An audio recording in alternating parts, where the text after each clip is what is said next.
Che quello sia un tratto pericolosissimo è noto a tutti. Sulla 20, l'autostrada Messina-Palermo, la galleria Telegrafo è considerata una trappola in cui prestare la massima attenzione. Si procede ad una corsia, ancora, dopo l'incendio che portò anche alla chiusura dell'autostrada lo scorso dicembre, con dei birilli a protezione.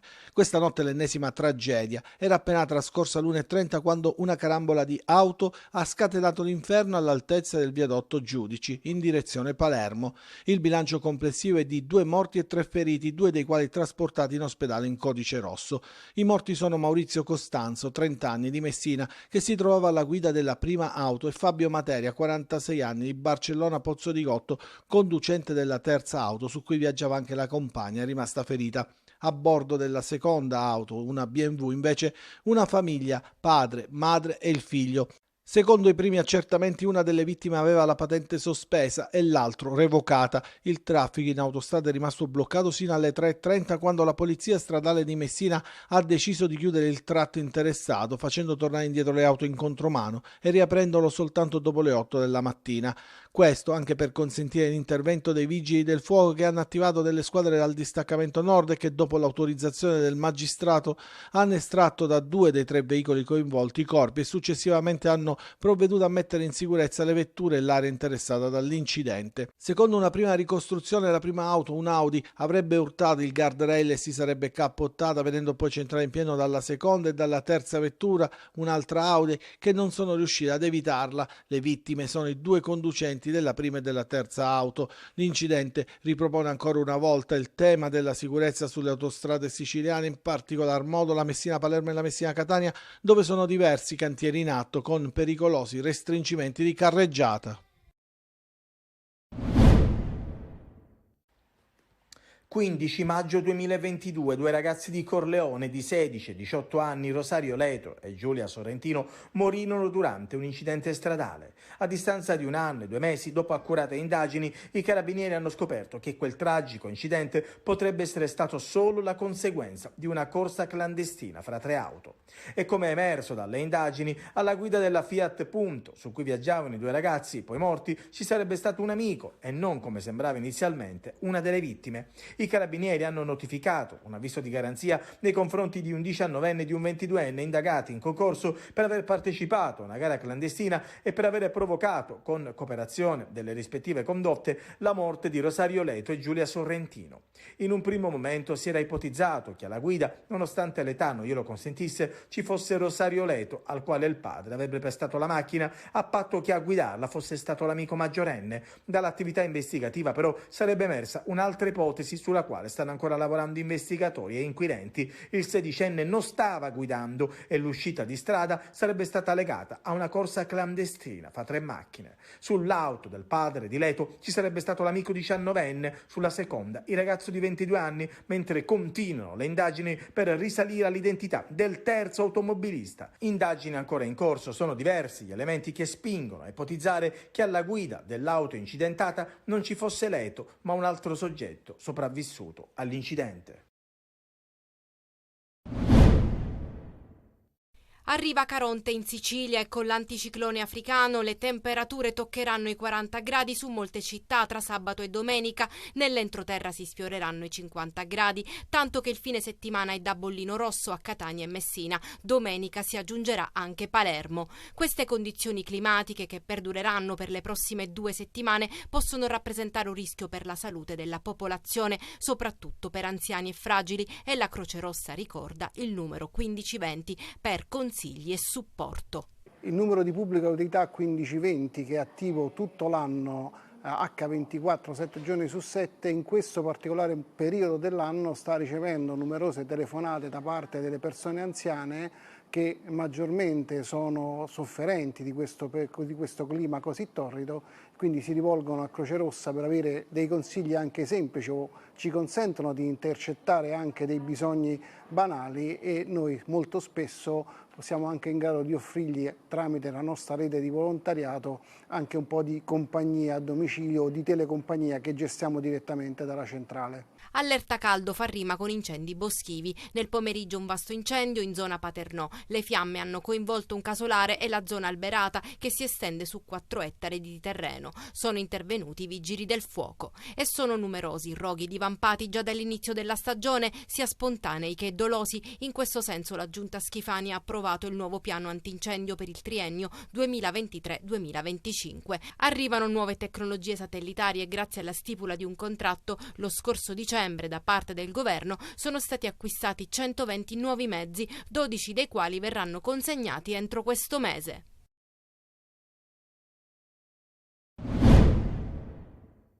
Da 2 giorni in Italia per affrontare i temi della criminalità transfrontaliera e del sostegno alle operazioni di salvataggio in mare. Hans Leitens, direttore esecutivo di Frontex, oggi al porto di Catania, sottolinea il ruolo e l'impegno dell'Agenzia Europea della Guardia di Frontiera e Costiera nel supportare gli Stati membri, soprattutto l'Italia, nella protezione dei confini. The European border and also in saving lives. Secondo il bollettino di Frontex, in Italia gli arrivi di migranti nei primi 6 mesi sono aumentati del 140% rispetto allo scorso anno. Il Mediterraneo centrale rimane la principale rotta migratoria. Il numero di rilevamenti è salito a più di 65.000, il dato più alto su questa rotta dal 2017. L'Italia sta affrontando una grande sfida in termini di flussi migratori che stanno aumentando sia nel Mediterraneo centrale che nel Mediterraneo dell'Est, dalla Turchia sino alla Grecia e poi in Italia. Penso che sia importante dimostrare che siamo qui a proteggere le nostre frontiere, ma anche per salvare vite. Leitens, dopo l'incontro a Roma al Ministero dell'Interno, parla inoltre dei rapporti con il nostro paese e sottolinea: penso che la cooperazione con l'Italia in realtà sia molto buona.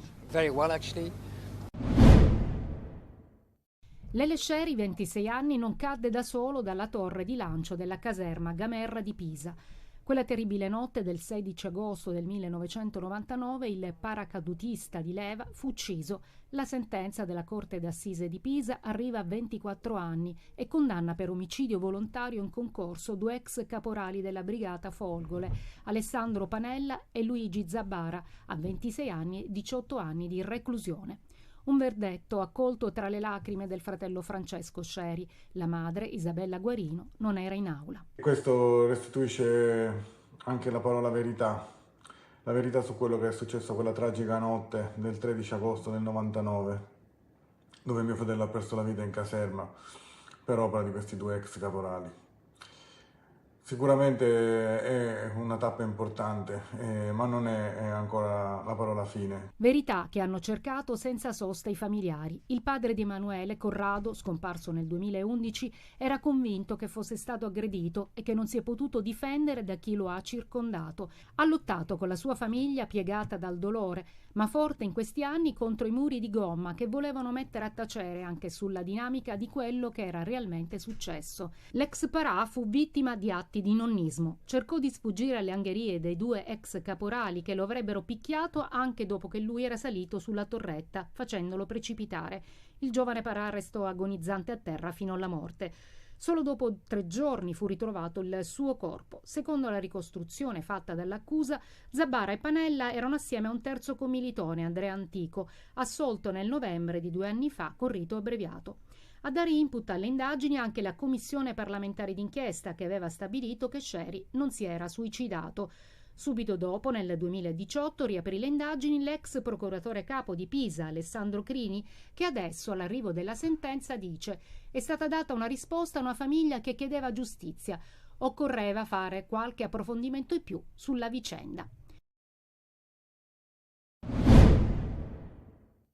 Lotta a chi sporca, a chiunque metta in atto comportamenti in contrasto col decoro, con la vivibilità, con la decenza urbana, come ad esempio l'occupazione impropria di spazi pubblici e privati, di beni monumentali e di arredi urbani. 100 euro di multa per chi imbratta con spray o vernici.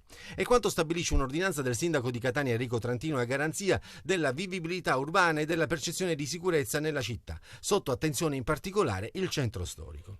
In base a questa iniziativa non si potrà stazionare nelle zone interessate dalla movida consumando bevande alcoliche al di fuori delle aree di pertinenza dei pubblici esercizi autorizzati, emettendo schiamazzi e creando molestie agli altri avventori.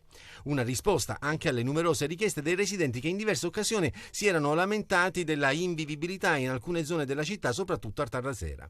Purtroppo alcune condotte si ripetono, ha spiegato il sindaco trantino. Abbiamo pensato allora a un'ordinanza sindacale per arginare i fenomeni che sono in contrasto con la vocazione turistica della città e il suo patrimonio storico. Con un'altra ordinanza è stata vietata dopo le ore 21 la vendita di bevande alcoliche da asporto in contenitori di vetro e lattine. Perché anche durante la nostra attività di pulizia abbiamo notato che c'è una differenza tra questo tipologia di calcare e quello che abbiamo trovato ad esempio al di fuori. Non sono semplici guide turistiche, ma molto di più. Loro sono gli archeologi della missione congiunta Parco Archeologico di Siracusa Università Federico II di Napoli, che stanno lavorando qui nei resti del piccolo ma affascinante tempio di Zeus Olimpio, conosciuto anche come Due Colonne, a qualche chilometro dal centro di Siracusa. Un sito solitamente chiuso che ha aperto le porte per un giorno ai visitatori con la presenza degli studiosi di archeologia. Tutta questa attività di studio e di indagini indirette sono anche propedeutiche anche ai lavori che necessariamente devono essere fatti per rendere fruibile il sito. Il caldo non ha fermato l'afflusso di turisti e appassionati di storia. Ne valeva la pena venire per vedere il Tempio di Zeus. È da molti anni che volevo farlo. Poi abbiamo nostra figlia che fa parte del gruppo di lavoro, quindi un motivo in più per esserci, perché sono cose che fanno bene all'uomo in generale. Non siamo mai riusciti a vederlo dal vivo, almeno da così vicino. Quindi è bello anche sapere un po' dagli archeologi in cosa consiste il loro lavoro. Una collaborazione con l'Università Federico II di Napoli ha portato studenti ed esperti qui al lavoro con i colleghi siracusani. Ricercare e valorizzare sono le parole d'ordine. Noi stiamo lavorando per fare un nuovo rilievo del sito, per capirne la storia in età greca, ma anche quello che accade al sito in età medievale, in età moderna, fino all'età contemporanea. Un luogo scelto dai greci non a caso, nel IV secolo a.C., come oggi. Da qui si vedono le acque del Porto Grande. Il maestoso tempio adesso è quasi scomparso. La location suggestiva e il suono delle cicale però rimangono.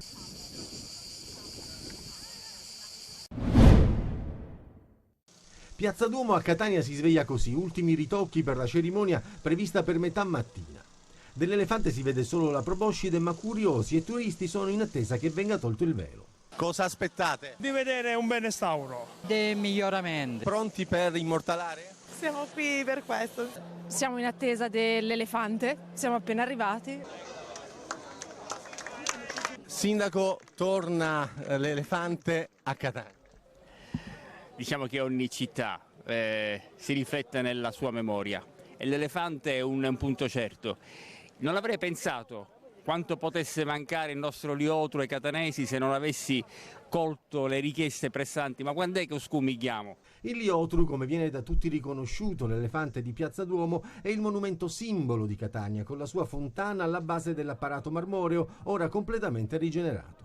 I lavori di restauro erano iniziati lo scorso aprile, oggi la consegna, ed ecco la differenza tra prima e dopo. Sono state analizzate le tipologie di marmi, il grado di degrado dei marmi, una sfida grossa che abbiamo affrontato, l'abbiamo risolto, siamo riusciti a ripristinare l'impianto idrico. Il prossimo intervento di immediata esecuzione sarà quello del rifacimento della pavimentazione, che faremo sempre in house, sempre sotto l'alta sorveglianza della sovrintendenza di Catania. I lavori di restauro sono stati finanziati con la tassa di soggiorno, ma non solo Piazza Duomo. Interventi di riqualificazione sono in programma infatti da lunedì prossimo, come annunciato dall'assessore alle manutenzioni Petralia, per la pulizia delle caditoie e dei tombini in città.